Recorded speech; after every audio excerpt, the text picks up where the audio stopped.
Corinthians 15, verses 3 and 4, 2 verses. Paul writes, "For I handed on to you as of first importance what I in turn have received, that Christ died for our sins in accordance with the Scriptures, and that he was buried, and that he was raised on the third day in accordance with the Scriptures." May God be with us as we seek to find meaning and hope in these words. Jennifer was a bright, vivacious young woman, writes the Reverend Dr. James W. Moore. She was talented, beautiful, could do anything and everything, accomplished. She was a leader in the school. She was a leader in her peer group. She was also a leader in the youth group of the church.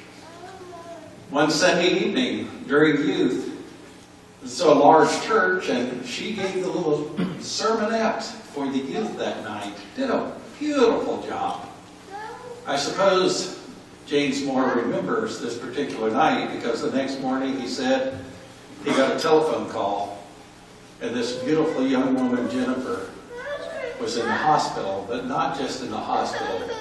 She was in the intensive care unit, and she was not doing well at all.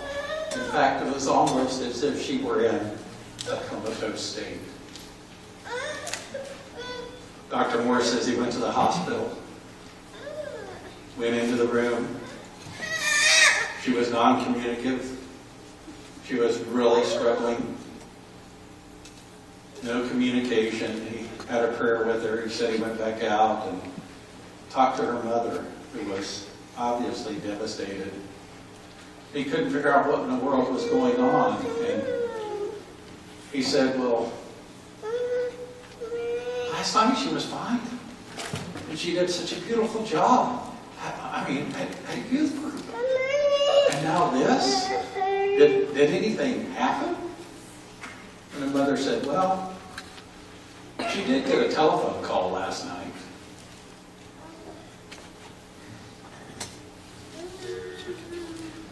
We've been talking about resilience. Being resilient, that is, resilience, the ability to face difficulty, hurt, pain, and trauma, and come back stronger, wiser, more personally powerful than before. Resilience. Being resilient, but not only being resilient, but building resilience. How do we increase our resilience capacity? How do we build our resilience muscles? And furthermore, some therapists suggest that not only can we be resilient, become more resilient, we can actually grow through trauma. They call it post-traumatic stress growth. But being resilient is difficult.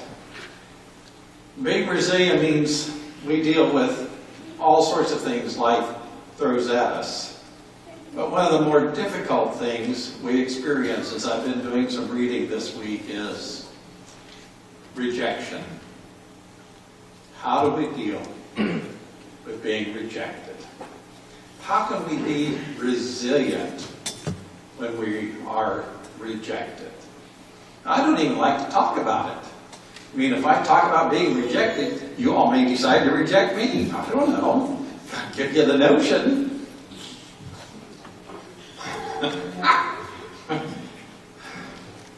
We don't like to talk about it.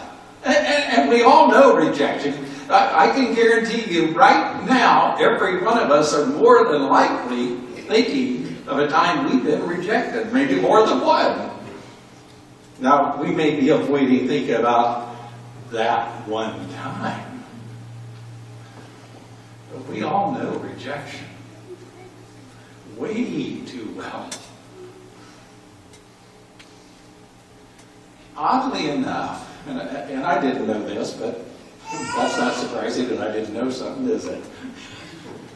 Kind of sets you up for that one, Ken. But as in my reading about being rejected this week, I found out that rejection produces the same response in our brain as physical injury.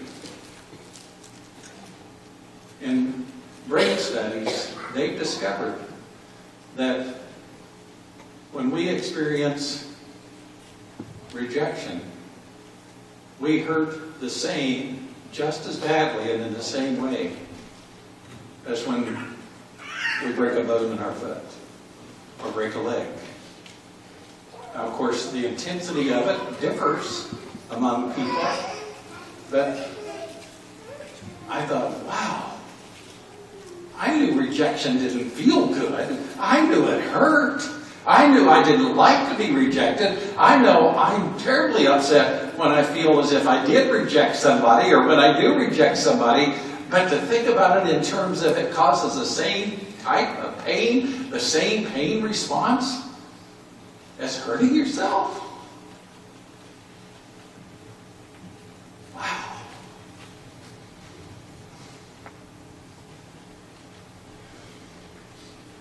So I'm not trying to trivialize our experiences of rejection at all. And finding out that kind of pain being rejected causes, oh, maybe we're dealing with something even bigger than I thought I was taking on when I said, well, I think I'll talk about resilience and rejection next Sunday. No, way to go, John. Whose idea was that? Maybe it wasn't mine.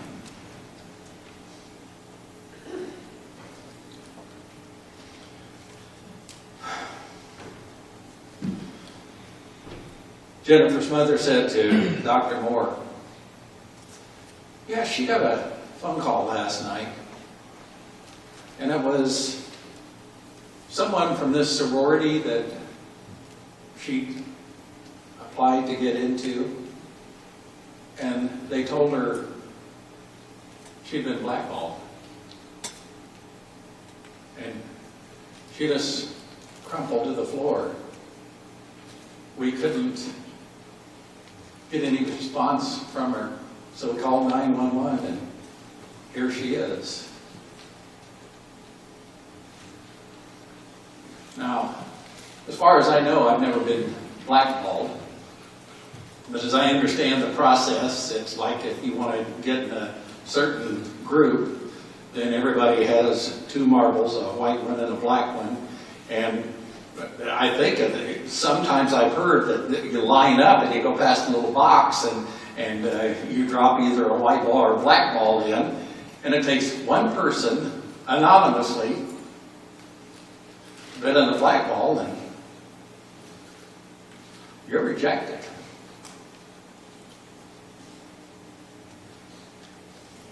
Now, this young woman's response may seem pretty intense to us, but when I think about perhaps a young woman who, from what I get from the story, was really, really successful, did everything well, had really problems. I think maybe she was an only child and life was going really well for her, and she put a great deal of emotional and psychic energy into becoming a part of this group, and she felt that rejection.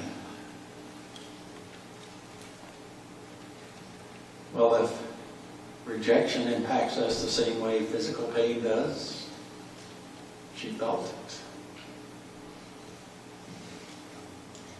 So we probably ought not to talk about rejection. I mean, if it's so painful. On the other hand, we probably ought to talk about it because if you haven't been rejected until now, there's a little bit of a chance you might get rejected sometime between now and when you die.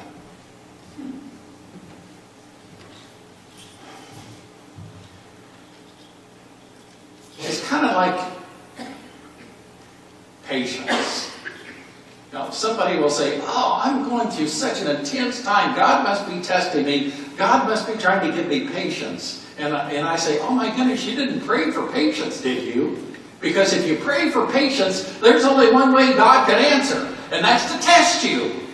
Well, it kind of goes the same way with rejection, doesn't it? God, help me deal better with rejection. Well, there's only one way to do that. Guess what? I found a YouTube video about it. Isn't that fabulous? Here's a guy who's got a YouTube video, what I learned from 100 days of rejection, Jian Yang. Now, just to set this story up, he says when he was a young man in China, 6 years old, when he was 6 years old, his teacher got all 40 students of the class up front. He showed pictures of the packages. She had beautiful packages all wrapped to give to the children. All you had to do in this group was make a compliment of one other person in the group. He said, so we started out and somebody would compliment somebody else and say, well, I think Susie has a pretty smile. Well, Susie, you go get a present. Well, I think Billy can run fast. Billy, you go get a present. He said this went on. There were 40, and then it got down to 20. And then he said it got down to 10. And he said, there I was, and it got down to 3. He says in the video, I think the teacher figured out about this time it wasn't a really good lesson plan. He said, there were 3 of us. And she said, can't anybody say something complimentary about one of these? And there was silence. He said, so the teacher said, well, you 3 go get a present. He said, but that stuck with me. He said, that was kind of defining for who I was. Rejected at 6 by a group of my peers. Then he said when he was 14, Bill Gates came to China. And he was so inspired by Bill Gates, he wrote a letter to his family and said, I'm going to start a company and someday I'm going to buy Microsoft. Now, he said when he was 30 and working for some Fortune 500 company, he said one of the things he struggled with the most was dealing with rejection.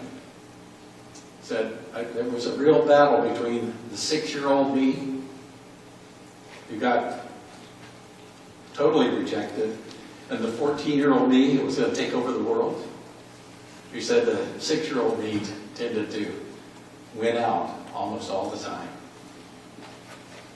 He said, I thought I need to do something about this. So he said, I went online and researched, and I found this website called rejectiontherapy.com. I haven't looked at it yet, but I probably, but rejectiontherapy.com. And then he says, rejectiontherapy.com, they give a prescription. If you want to learn how to deal with rejection, then practice getting rejected 30 days in a row. Well, this guy's an overachiever. So he said, what I learned from 100 days of rejection. Okay, Dave? I said, you know what, I'm going to do this, and I'll film myself getting rejected 100 days. And I came up with my own rejection ideas, and I'll make a video blog out of it. And so here's what I did. This is what the blog looked like. Day 1. Borrow $100 from stranger. So this is where I went to where I was working. I came downstairs. I saw this big guy sitting behind the desk. You know, he looked like a security guard. So I just approached him, and I was just walking, and that was the longest walk in my life. I just hair at the back of my neck, standing up. I was sweating, and my heart was pounding. And I got there and I said, "Hey, sir, can I borrow $100 from you?" And he looked up. He's like, "No." Why? And I said, "No, I'm sorry." Then I turned around and just ran. I felt so embarrassed. But because I filmed myself, so that night I was watching myself getting rejected. I just saw how scared I was. I looked like this kid in Sixth Sense. I saw dead people. But then I saw this guy, and he wasn't that menacing. He was a chubby, lovable guy, and he even asked me why. In fact, he invited me to explain myself. I could have said many things. I could have explained, I could have negotiated. I didn't do any of that. All I did was run. I felt, wow, this is like a microcosm of my life. Every time I feel the slightest rejection, I would just run as fast as I could. And you know what? The next day, no matter what happens, I'm not going to run. I'll stay engaged. Day 2, request a burger refill. This is where I finished, went to a burger joint, I finished lunch, and I went to the cashier and said, "Hey, can I get a burger refill?" And he was so confused. I'm like, "What's a burger refill?" I said, "Well, just like a drink refill, but what's a burger?" And he said, "Sorry, we don't do burger refill, man." So this is where rejection happened. I could have run, but I stayed. I said, "Well, I love your burger, I love your joint, and if you guys do a burger refill, I would love you guys more." And he said, "Well, okay, I'll tell my manager about it, and maybe we'll do it, but sorry, we can't do this today." Then I left. And by the way, I don't think they ever done burger refill. I think they're still there. But the life and death feeling I was feeling the first time was no longer there. Just because I stayed engaged, because I didn't run. I said, "Wow, great, I'm already learning things." Great. And then day 3, getting Olympic donuts. This is where my life was turned upside down. I went to a Krispy Kreme. It's a donut shop mainly in the southeastern part of the United States. I'm sure they have some here too. And I went in and I said, "Can you make me donuts that look like Olympic symbols?" Basically, you interlink 5 donuts together. I mean, there's no way they could say yes, right? The donut maker took me so seriously. So she put out paper, started jotting down colors and rings. It's like, how could we make this? And then 15 minutes later, she came out with a box that looked like Olympic rings. And I was so touched. And I just couldn't believe it. And that video got over 5 million views on YouTube. The world couldn't believe that either. And because of that, I was on in newspapers and talk shows and everything, and I became famous. A lot of people started saying, "What you're doing is awesome." But fame and notoriety did not do anything to me. What I really want to do was learn and to change myself. So I turned the rest of my 100 days rejection into this playground, into this research project. I wanted to learn, see what I can learn. Okay. And then 100 days of rejection. Fascinating. This guy decided, I'm going to intentionally get rejected 100 days in a row. First day, turns around and runs. Second day, I want a burger refill, and stayed right with it. The third day, he thought he was going to get rejected asking for Olympic donuts. But somebody made them. It goes on. He talks about other experiences, including he finally approached a professor at a school and asked to teach a class. He said, "My grandma always told me I should be a teacher." He said he asked 3 times. He finally showed up with a PowerPoint and a lesson plan, and the professor said, "Okay, I'll work you in next semester."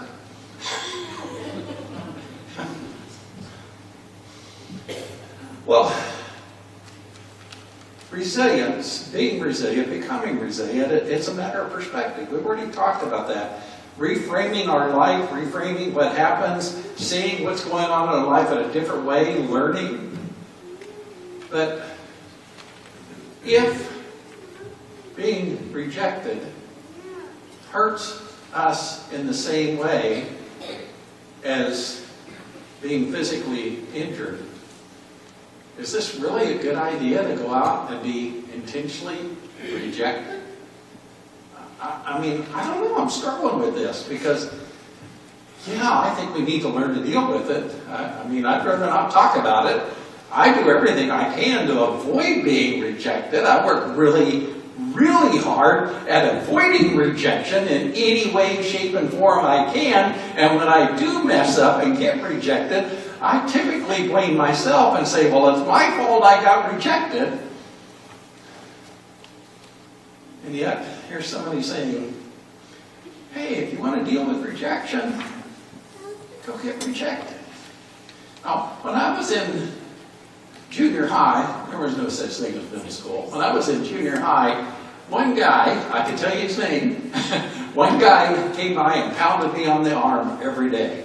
I went around with my arm like this all the time. And because I was little, short, fat, and weak, bam!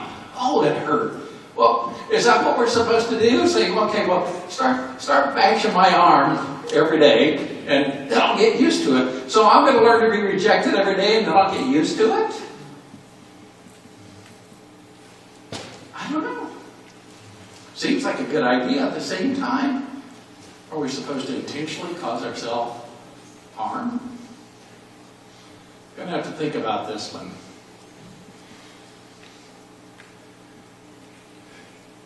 But I do think we have a place to start in dealing with rejection. That's why I read that from 1 Corinthians, where Paul says, here's the essence of the one in whom we trust, our lovely dwelling place. For I deliver to you what I received, that Jesus Christ was rejected, or in those tragic words in the first chapter of the Gospel according to John, he came to his own, but his own received him not. He was rejected. He was murdered. He died. He was buried. And on the third day, God raised him from the dead. Or St. Francis' prayer says, it is in dying to self that we are born to eternal life. In that, we know that in God, we're not rejected. None of us.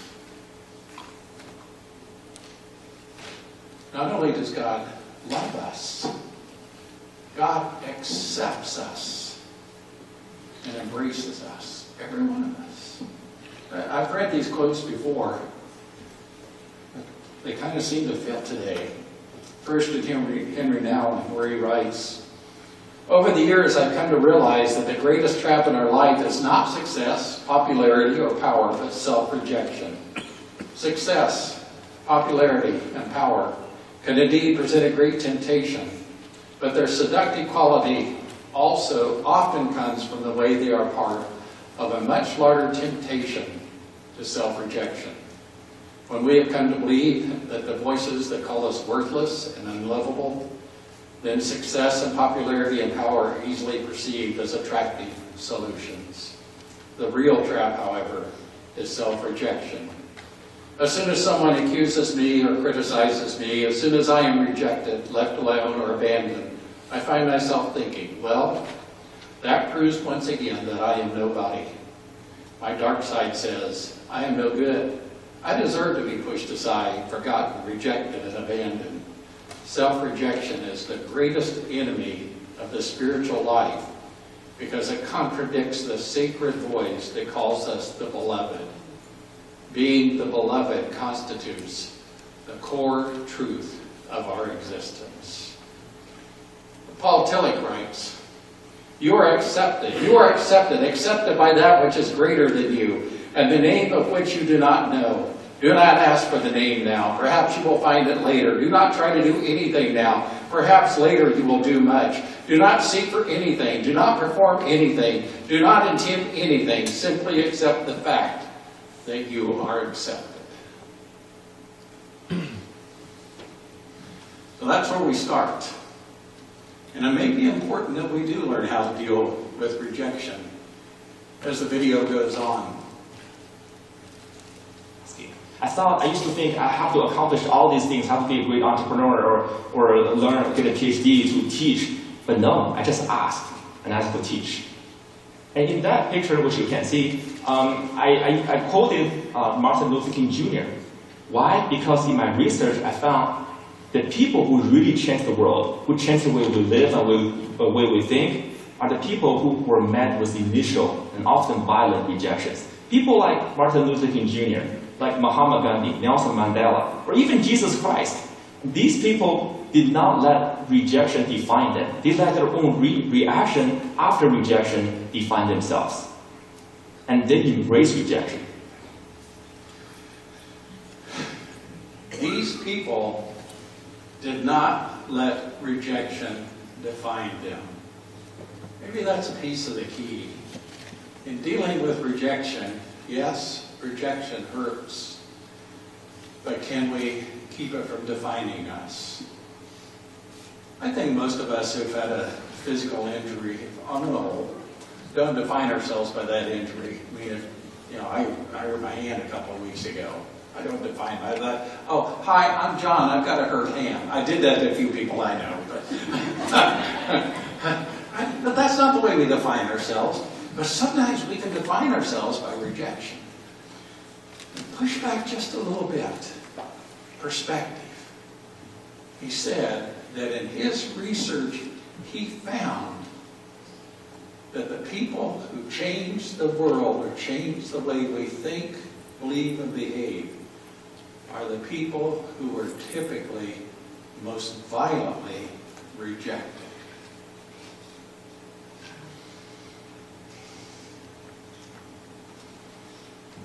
But now let's flip the table a little bit. Because if we say, oh, the way you build capacity for dealing with rejection is to get rejected, then we're going to feel really good about ourselves. And, well, Phil, I really like you a lot, so I want to help you in your life. And so in order to help you build your rejection muscles, I'm just going to start rejecting you all the time. And that'll make you feel, that'll really help you, won't it? No, okay. I think the flip side of this is we need to commit ourselves as individuals, as a church, as a community to say we are going to work as hard as we can to not reject the other. Well, plenty of opportunities to be rejected.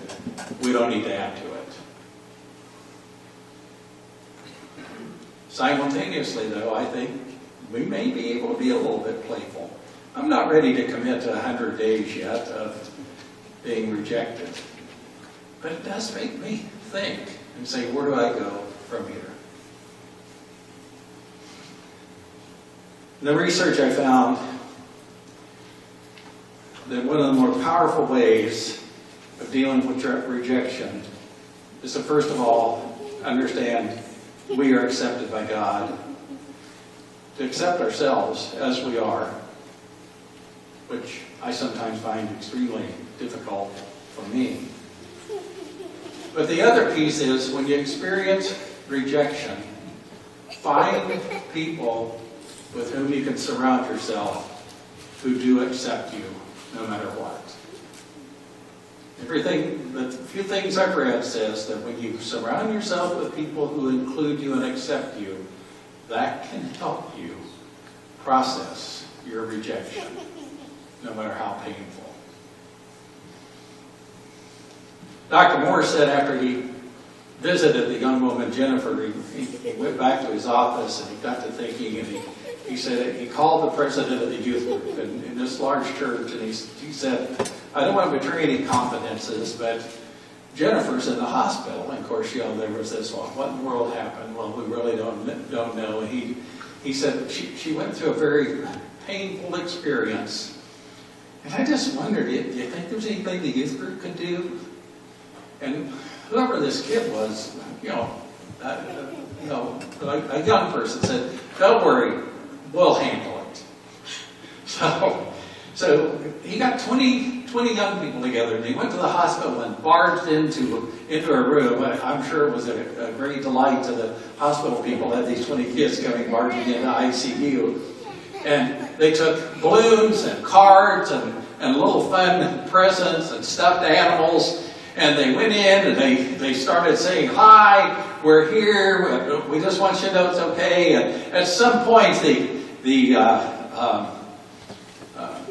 president of the youth group decided to make a speech. Now, apparently, speaking wasn't one of his greater qualities. He said, well, I just want to say that there ain't no way God rejects anybody, including you.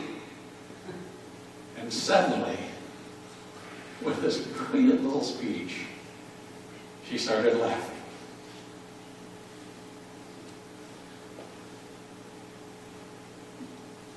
Being rejected, dealing with it, it's not easy. First of all, we have to say God is God, I'm not, you're not, and let God be God. But at the same time, we have to remember that the only way God works in our world is in, through, and among people. Amen. Let's pray. Gracious God, we